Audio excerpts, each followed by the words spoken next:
This is Kolkata TV's podcast news. আপনারা শুনছেন পডকা।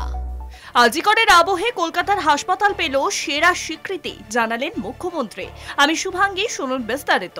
আজিকর কাণ্ডের আবহে রাজ্যের পালকের নয়া স্বীকৃতি। কলকাতা মেডিকেল কলেজের পূর্ব ভারতের সেরা মেডিকেল গবেষণা প্রতিষ্ঠানের স্বীকৃতি ICMR এর তালিকায় 2 নম্বরে SSKM হাসপাতাল। সোমবার মুখ্যমন্ত্রী মমতা বন্দ্যোপাধ্যায় এক্স হ্যান্ডেলে এই তথ্যই জানিয়েছেন।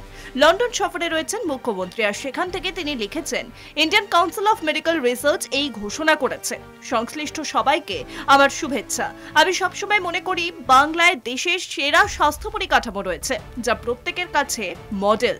আমাদের স্বাস্থ্য পরিষেবায় আমার বিশ্বাসকে প্রতিষ্ঠিত করে এই স্বীকৃতি। উল্লেখ্য, আজিকর হাসপাতালে গত 9 আগস্ট তরুণী ডাক্তারের ধর্ষণ এবং খুনের ঘটনায় কলকাতার খবরের শিরোনামে উঠে আসে।